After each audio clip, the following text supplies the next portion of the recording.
साथियों नमस्कार।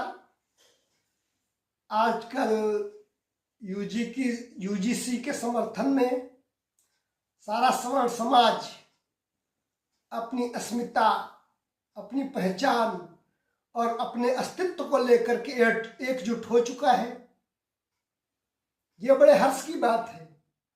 ये बहुत पहले हो जाना चाहिए था, लेकिन आज जब ये एक बहुत बड़े स्तर पर यह मुद्दा आया तो हमारे बहुत से साथियों ने इस आवाज को बुलंद करने का प्रयास किया। मैं उन सभी लोगों की भूरी भूरी प्रशंसा करता हूं। यूजीसी जो कि जाति आधारित कानून है, और जाति आधारित कानून हमारे देश में आज से नहीं बल्कि जब से देश आजाद हुआ तब से चला आ रहा है। 1947 में देश आजाद हुआ, हाँ, हमारा संविधान लागू हुआ और संविधान में ही हमारे ऐसी व्यवस्था कर दी गई थी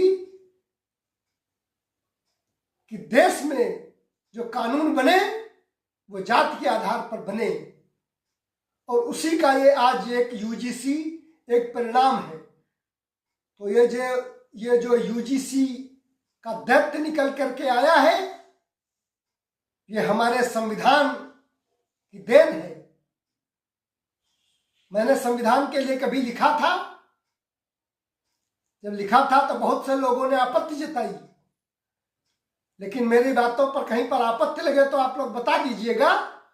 मैंने लिखा था कि संविधान ही जहां एकता का निषेध करता हो, संविधान ही जहां एकता का निषेध करता हो, संविधान में ही अलग अलग जातियां बना दी गई। संविधान ही जहां एकता का निषेध करता हो, संविधान ही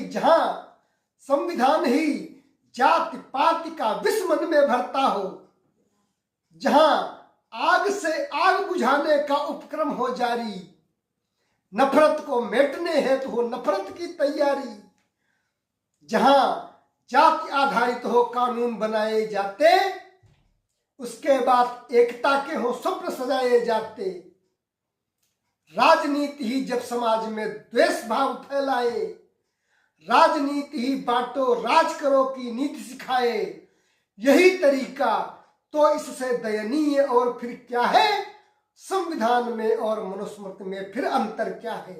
संविधान जहां 4 वर्णों की बात की गई,